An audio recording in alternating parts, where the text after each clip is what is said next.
Mtazamaji wa TBC1, karibu katika wasaa mwingine wa kipindi maalumu ambapo leo tunakwenda kuangazia utekelezaji wa miradi ya Wizara ya Maendeleo ya Jamii, Jinsia, Wazee na Watoto kutoka Serikali ya Mapinduzi ya Zanzibar. Lakini tutakuwa tuko na Katibu Mkuu wa Wizara hii ya Maendeleo ya Jamii, Jinsia, Wazee na Watoto kutoka Zanzibar, Bi Abeida Rashid Abdalla. Bi Abeida Rashid Abdalla, karibu sana. Asante sana. Karibu sana Katibu Mkuu. Asante sana. Jisikie kwa nyumbani TBC. Nashukuru. Leo tutakwenda kuangazia masuala mbalimbali ikiwa ifahamike kwamba wizara hii imeanzishwa miaka mitatu sasa. Haina kipindi kirefu sana, lakini katika muda huu na katika kipindi hiki mambo gani ambayo wameweza kufanikisha, changamoto gani ambazo wanakumbana nazo? Basi karibu uwe na sisi kuanzia mwanzo mpaka mwisho.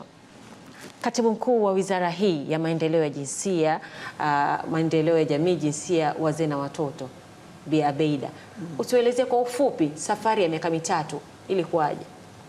Asante kwanza kwa TBC kwa kutukaribisha kwa pamoja katika kipindi hichi muhimu katika kuelezea wananchi masuala mazima ya maendeleo ya jamii, jinsia, wazee na watoto kwa upande wa Zanzibar. Historia, wizara yetu ya maendeleo ya jamii, jinsia, wazee na watoto imeundwa tarehe 8 Machi 2022 kama ulivyosema hapo awali, ni miaka mitatu iliyopita. Lakini kabla ya hapo tulikuwa tuko chini ya Wizara ya Afya na Ustawi wa Jamii. Kwa hiyo tunaona kwamba Wizara ya Maendeleo ya Jamii, Jinsia, Wazee na Watoto ni miaka mitatu, lakini kwa kweli kwa kipindi cha miaka mitatu ni mtoto ambaye anaenda nasari, anaenda shule, kwa hiyo tayari ashakuwa na uelewa na ufahamu toka anasimama dede. Kwa hiyo kuna mambo mengi ambayo wizara yetu imefanya, lakini pia ni vyema kwa wananchi pia watazamaji wakafahamu kwamba wizara hii pia ina idara 4 na ofisi kuu Pemba, ambayo kuna idara ya mipango, sera na utafiti, ile muundo wake, lakini pia kuna idara ya uendeshaji na utumishi, ambazo kwa kweli idara hizi mbili kama zilivyo katika wizara nyingine ni idara ambazo kwa mfano mipango, sera na utafiti, jina linajionyesha masuala yote ya utafiti, masuala ya bajeti, mipango ya wizara, uratibu yote, lakini pia ufuatiliaji na tathmini. Lakini pia kuna katika masuala kuangalia pia rasilimali watu na mambo mengine unaoendana na uendeshaji wa wizara kwa ujumla. Lakini kuna idara mbili, kwa mfano idara ya ustawi wa jamii na wazee. Idara hii inashughulika na masuala ya hifadhi ya jamii, hifadhi ya mtoto, lakini masuala ya wazee inaratibu vipi masuala ya ustawi wa jamii, lakini pia pensheni jamii kwa wazee, lakini pia naangalia hifadhi ya mtoto, vipi mtoto na haki zake na wajibu wake. Lakini pia kuna idara ya jinsia na maendeleo ya jamii, jinsia na watoto. Katika idara hii pia inaimarisha masuala ya jinsi gani ya ufikiwaji wa usawa wa kijinsia, lakini mapambano dhidi ya ukatili na udhalilishaji kwa wanawake na watoto au jamii kwa ujumla. Lakini pia inaangalia masuala ya watoto, jinsi gani hizo haki zao watoto, wajibu wao, lakini pia kuangalia masuala mazima ya maendeleo ya jamii. Kitu chochote lazima uangalie jamii kule tumefikiaje. Na kipengele cha maendeleo ya jamii ni kitu kipya ambacho kwa kweli katika miaka mitatu hii ndio maana ukaona jina la maendeleo ya jamii, jinsia na watoto, ambayo katika eneo hilo tayari kuifikia jamii nao kujitambua wana mchango gani katika miradi mbalimbali ya maendeleo. Tumeona kwa upande wa Zanzibar miradi iko mingi katika kipindi cha Mheshimiwa Rais wetu wa Zanzibar na mwenyekiti wa Baraza la Mapinduzi Dr. Hussein Ali Mwinyi. Tumeona miradi ya elimu, miradi ya maji, miundombinu, makazi. Kwa hiyo yote haya kama jamii hatukuitayarisha ikaona kwamba hii ni miradi yao wenyewe, jamii ikaithamini ili kuwa endelevu. Kwa hiyo yote ni kipengele hicho cha maendeleo ya jamii. Sawa sawa, lakini moja kwa moja katika hii wizara yenu, wizara ambayo unaihudumia kama Katibu Mkuu, yapi ni majukumu yake haswa ya wizara hii? Maana hapo watazamaji wanaweza kidogo kupata changamoto kwa sababu imetokana kutoka katika wizara nyingine halafu ikawa pembeni. Sasa majukumu haswa ya wizara hii mpya ambayo inatimiza miaka mitatu leo ni yapi? Ina majukumu mengi kama nilivyosema hapo awali. Jina lenyewe linaonyesha, lakini ni la kwanza ni kuweka mazingira bora ya ustawi wa jamii, watoto, wazee na pensheni jamii yenyewe, lakini vile vile kuimarisha ustawi wa watoto, yani hifadhi ya watoto, hifadhi ya watoto, hifadhi ya jamii. Wakati mwingine mtu anaweza kuchanganyika, hifadhi ya watoto ni nini? Hifadhi ya jamii ni nini? Unajua, kwa mfano tukiangalia kwa mfano masuala haya ya watoto, kwa kuweka hifadhi ya jamii kwa ujumla, labda kuweza kufikia zile huduma muhimu. Mfano Zanzibar tuna masuala ya TASAF, hata huko Tanzania bara kuna TASAF. Ile inaingia katika hifadhi ya jamii, unampa cash transfer, ambayo na sisi kwa upande wa Zanzibar kuna mambo mengi ambayo yanafanyika. Kwa hiyo ni majukumu yetu pia, lakini ni majukumu kwamba kuweka usawa wa kijinsia, lakini kupambana na ukatili dhidi ya wanawake na watoto, au masuala yote ya udhalilishaji. Baki ningesema wanawake na watoto, wanaume wataniambia jamani na sisi vipi? Lakini ile neno jinsia pekee yake, kuwa kuna uwiano wa kijinsia. Kwa hiyo yote haya ni majukumu. Tunaona kwamba hatuendi mbali, majukumu pamoja na zile idara zetu ambazo zipo. Na kwa kweli wizara yetu ina mambo mengi ambayo inafanya. Kama ulizungumzia kwa swala la miradi, miradi. Na nilikuwa nataka kuelekea huko ili uweze kutudafulia kwa kina hapa miradi ambayo inafanywa na wizara hii. Wizara yetu kama tulivyosema hapo awali ina miaka mitatu. Lakini kuna miradi ambayo tunatekeleza kama wizara. Kwanza kuna mpango kabisa wa pensheni jamii. Mzee anapofika miaka 70, mzee anapatiwa shilingi 50,000. Na hiyo Mheshimiwa Rais ameiongeza. Ilikuwa mwanzo anapewa 20,000, lakini kwa sasa unapewa shilingi 50,000. Kutoka 20,000. Kutoka 20,000 mpaka 50,000. Haya ni maendeleo toka wizara hii mpya kuanzishwa, kiwango kimepanda na imepanda kwa 150%. Na kuna wazee zaidi ya 32,225 wanapatiwa hiyo pensheni jamii. Na sisi kama wizara tunakuwa tunawahakiki wale wazee. Sisi kazi yetu ni kuratibu, lakini fedha zinatolewa kupitia katika mfumo wa benki. Kwa hiyo wazee wana vitambulisho kabisa ambazo wanapatiwa, na vitambulisho hivi ndivyo ambavyo vinatumika kwa kuhakiki wale wazee ili kupata vitambulisho na kupata hizo fedha. Lakini tuna mradi wa kuwasaidia familia zenye mazingira magumu zaidi. Familia ambazo zina mazingira magumu, basi serikali kila mwezi inatoa fedha kwa ajili ya familia hizo. Na hizi familia tumezifikia 204 na bado tunazifanyia uhakiki ili kuona kwamba tunaongeza hizi familia, kwa sababu bado zipo wenye mazingira magumu zaidi.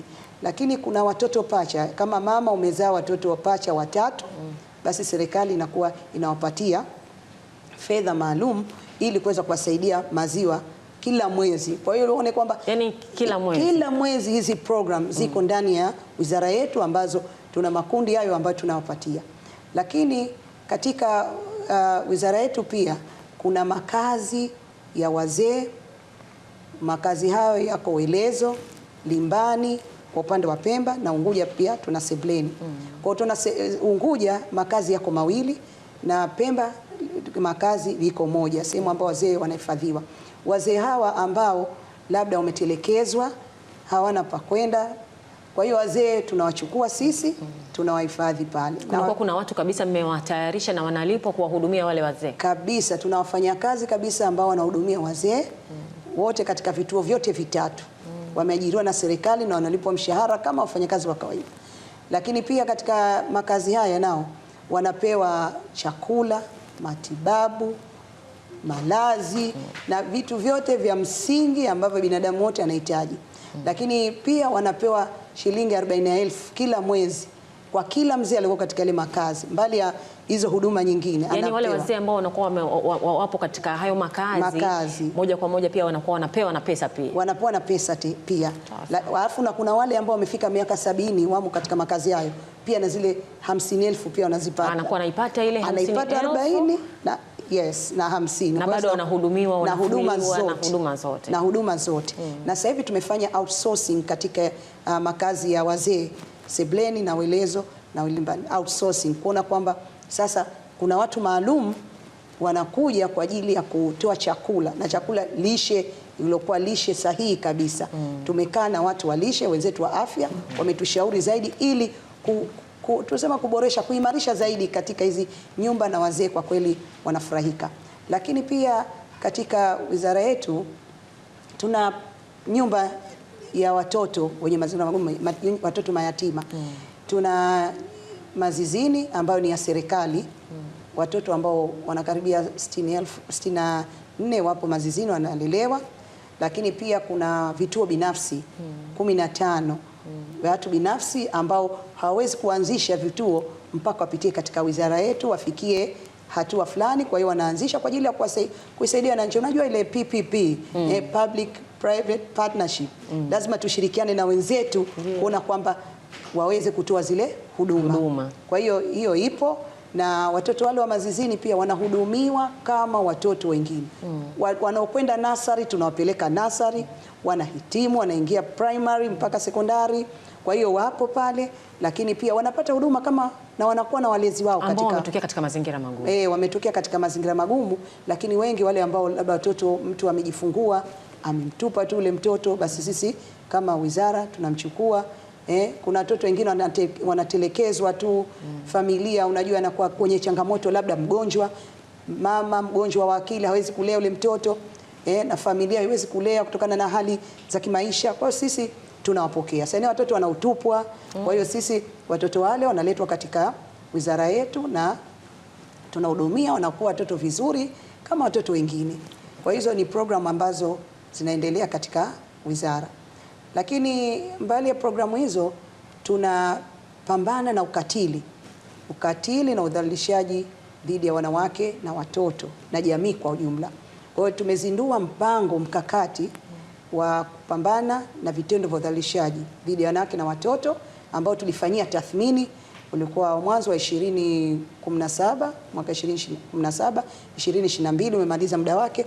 Kwa hiyo sasa hivi tuna mpango mpya wa miaka 5 ambao mpango huu unaangalia na unasisitiza zaidi kwamba kila mmoja wetu achukue nafasi katika kupinga ukatili. Na kwa kweli swala la wanaume hatujaliacha nyuma. Kwa sababu leo tunazungumza ukatili, nani anayefanya ukatili?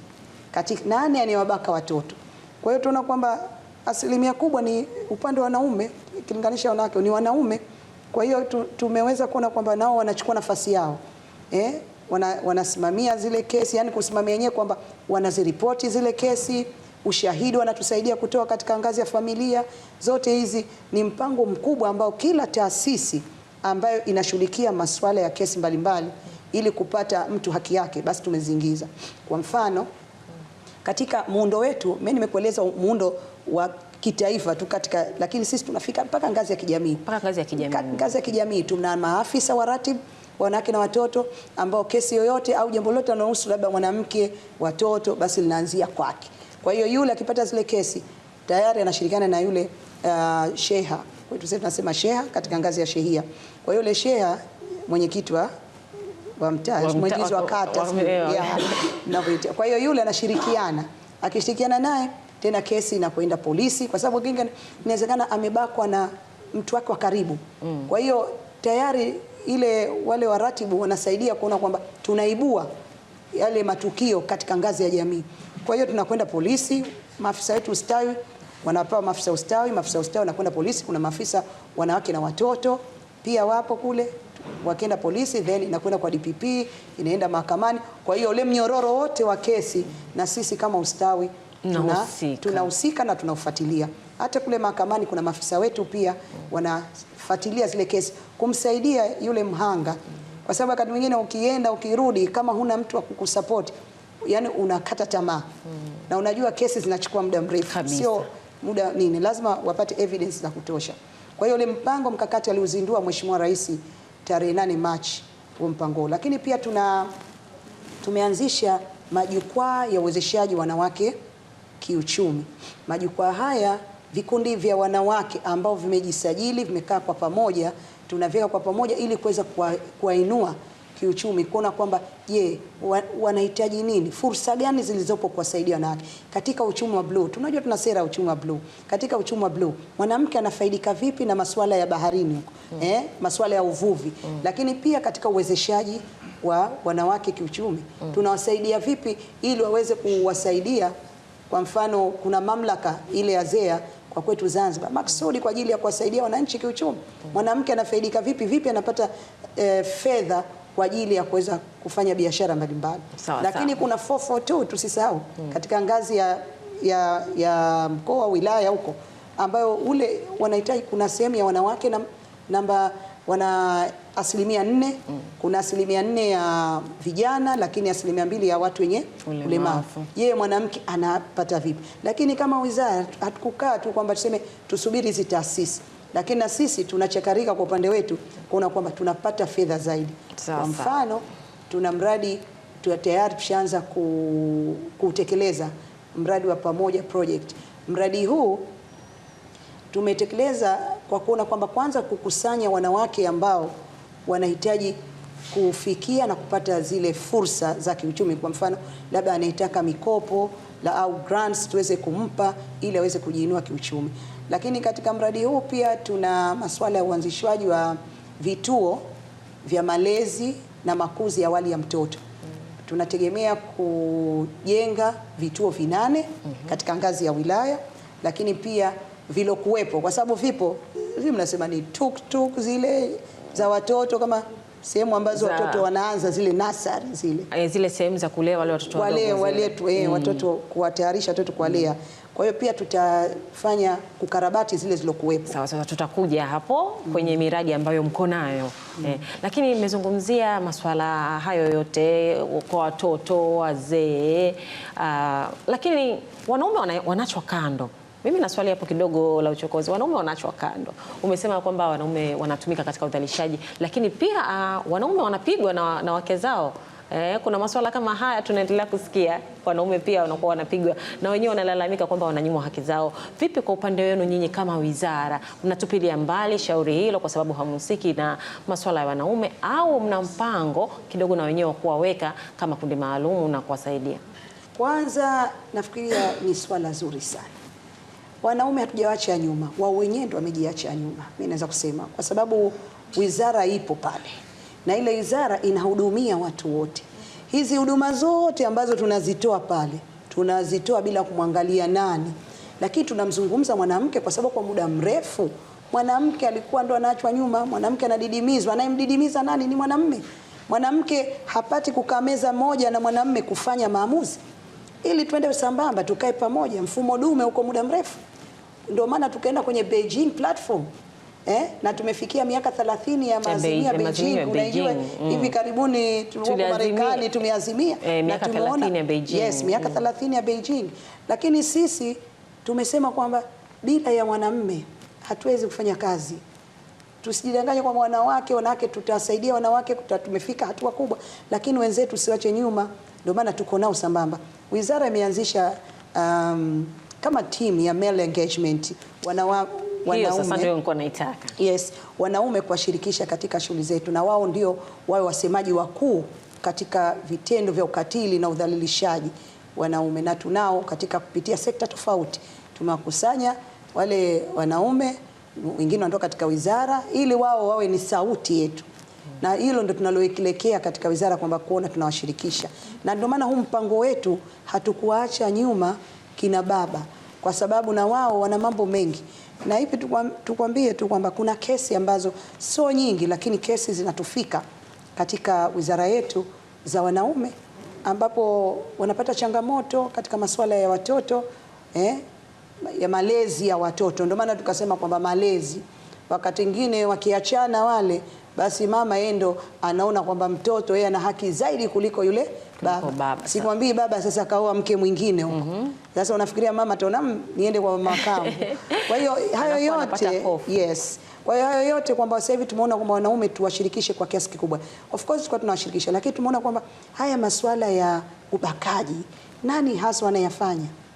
Wengi ni wanaume wanafanya. Kwa hiyo lazima tuwe nao sambamba, watusaidie. Na kama wizara inabidi elimu pia itoke ya kutosha. Elimu tunatoa. Tuna program ya kwenda mashuleni kuzungumza na wanafunzi, lakini tuna program kwenda katika hizo shehia zetu kuzungumza na wananchi, lakini tuna program tunakwenda katika vikundi vya michezo.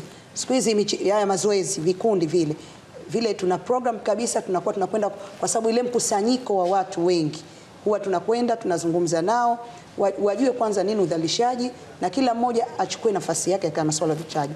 Lakini kwa kuzungumza kitu kimoja, tumefanya utafiti hivi karibuni kwa kushirikiana na wizara yetu pacha ya huko Tanzania bara kwa msaada wa waliotufadhili ni CDC wako Marekani, lakini THPS ndio waliokuwa wanasimamia utafiti kwa kushirikiana na ofisi ya mtakwimu mkuu hapa ya Tanzania Mainland ambayo ni NBS pamoja na kwetu OCGS. Tumekaa kwa pamoja tukafanya utafiti, na utafiti wa 2024 tumezindua ripoti na tutazindua ripoti rasmi. Lakini kwa upande wa Zanzibar naomba nikoti tu kwamba katika uliwahi kufanyika 2019 utafiti kama huu. Kwa 2024 sisi tukafanya tena kama Tanzania. Kwa upande wa Zanzibar utaona kwamba sehemu ya ukatili wa kingono au ubakaji huo watoto wa kike ulikuwa mwaka 2019 asilimia kama 9. Sasa hivi ni asilimia 6 baada ya kufanya utafiti. Na ile utafiti ilikuwa tunaangalia mpaka zile huduma. Watoto wa kiume pia asilimia ilikuwa 12. Sasa hivi ni asilimia 6. Umeona? Kwa hiyo tunaona kwamba kumbe watoto wa kiume nao wanabakwa zaidi kuliko watoto wa kike.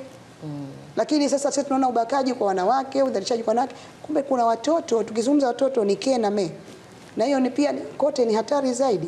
Kwa hiyo tunaona kwamba unapungua kutokana na kwamba hizi taasisi zimekuja kwa pamoja.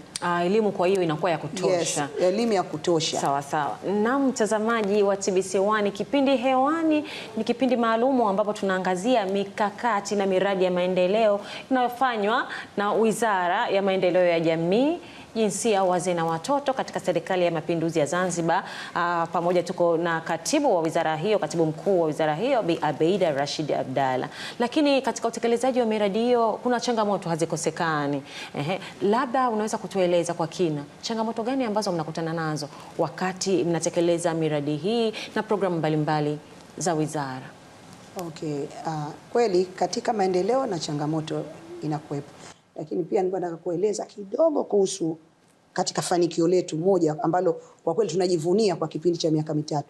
Haya makazi haya ukiangalia ni makazi ya muda mrefu. Lakini tumeyafanyia ukarabati mkubwa. Limbani ukienda sasa hivi sio Limbani ilivyokuwa mwanzo, lakini hata Sebleni tumefanya ukarabati mkubwa ili kuona wazee wetu wanaishi katika mazingira mazuri zaidi. Lakini hata Uelezo sasa hivi tayari tuna mradi ambao tumefadhiliwa na wenzetu wa UAE ambao tutakuwa tuna majengo makubwa ya kisasa ambayo yana huduma zote kwa ajili ya wazee wetu. Kwa hiyo tunaona kwamba sio tu kuwa na programu ambazo wazee tutawapatia fedha na nini, lakini hata mazingira wanaoishi pia ni mazingira mazuri zaidi. Lakini changamoto tunayokumbana nayo, kwanza udhalilishaji. Bado upo udhalilishaji unaendelea, na ndio maana tuna mikakati hiyo tumeiweka kwa ajili ya kupambana na masuala ya udhalilishaji. Lakini pia mbali ya udhalilishaji, pensheni jamii kwa wazee 50,000 ambayo inatolewa kwa wazee walifikia miaka 70. Wakati mwingine inakuwa ni changamoto, mtu ameshafikia miaka 68, 65, mtu akisha kuingia miaka 60 wakati mwingine ni mzee. Kwa hiyo anahitaji pia naye anahitaji ile fedha, lakini hali bado haijaruhusu. Tunaenda na hali ilivyo na mpango wenyewe ambao tumepanga tokea mwanzo miaka 70. Lakini changamoto nyingine kwamba malezi na makuzi ya watoto. Swala la matunzo. Wizara yetu inapokea kila siku inapokea kesi za matunzo na malezi ya watoto. Kama nilivyosema, kuna watu wanakwepa majukumu yao. Unamwachia mama watoto 6, 7 au 4 ahudumie katika masuala ya skuli, tunasema shule huko lazima ahudumie, lakini pia masuala ya kiafya na mambo mengine kama hayo. Kwa hiyo inakuwa kidogo masuala hayo ni changamoto. Lakini muhali kwa sababu kuna mfano hizi kesi tunazosema udhalilishaji, mtu kafanya jambo hilo ni katika jamii yake, anaona kwa nini niweze kuzungumza kuhusu fulani amefanya nini. Kwa hiyo inakuwa kidogo hiyo pia ni changamoto. Changamoto nyingine za kawaida za kazi za kawaida ambazo nafikiria kila siku tunazitatua ili tuweze kwenda na tufikie malengo yetu ambayo tumeweka kama wizara. Tukielekea mwishoni kabisa, katibu mkuu wa wizara hii ya maendeleo ya jinsia, wazee na watoto, kuna swala ambalo linaendelea katika nchi yetu ambalo tunatarajia kulifanya Oktoba. Tunatarajia kulifanya katika mwezi huu wa 10 ambapo itakuwa ni uchaguzi mkuu. Tunakwenda kuchagua viongozi wa Jamhuri ya Muungano wa Tanzania. Nini maoni yako haswa kwa makundi haya maalum ambayo nyinyi mnayahudumia? Waambie pale watazamaji wanakuona tukielekea wakati huu muhimu zaidi wa kipindi cha uchaguzi. Wito wa wananchi wote kwamba tujitokeze kwa wingi katika kampeni kuchagua viongozi ambao tunaona wanatufaa, lakini pia katika uchaguzi pia wajitokeze kwa wingi. Watu wenye ulemavu, wazee, ambao sote tujitokeze kwa hali zetu kwenda kupiga kura. Ni haki yetu, kura ni haki ya kila mmoja, lakini wanawake pia tusiwache nyuma, wote washiriki katika masuala ya uchaguzi. Hiyo ni haki yako ya msingi kabisa, na ukitumia haki yako vizuri unaweza kuleta maendeleo zaidi. Lakini pia nawasia tu kwamba wakati wa kampeni na michakato yote tunayokwenda, basi hakikishe kwamba kila mmoja anapinga udhalilishaji. Tumalize udhalilishaji kwa sote. Kila mmoja ana wajibu wa kuchukua na kuweza kupinga udhalilishaji, ili ifike wakati tuseme udhalilishaji sasa basi kwa Tanzania nzima na Zanzibar pia. Nashukuru TBC kwa kutukaribisha. Asante sana. Na mimi ni kushukuru katibu mkuu wa wizara hii ya maendeleo ya jamii, jinsia, wazee na watoto kwa kutoa ushirikiano na kuelezea miradi na mikakati mbalimbali ambayo mko nayo, ambayo ni muhimu kwa wananchi kufahamu na wao wamefahamu kwa kina. Basi ulikuwa ni wakati mzuri kabisa hapa tukielezea mikakati ambayo imefanywa kwa kipindi cha miaka 3 tu na wizara hii ya maendeleo ya jamii, jinsia, wazee na watoto. Kwa kipindi cha miaka 3 umeweza kuona mambo mbalimbali ambayo yamefanyika katika wizara hii na mikakati mbalimbali ambayo wako nayo kwa mwaka mpya ambao kwenda kuanza. Na amehusia hapo kuhusiana na masuala ya uchaguzi kwamba watu wajitokeze kwa makundi maalumu ambayo wanayahudumia, moja kwa moja waende kupiga kura, kwa maana ni haki yao ya kikatiba na ni haki yao ya msingi. Jina langu ninaitwa Anna Mtua. Mpaka wakati mwingine tena, endelea kutizama vipindi vinavyoendelea.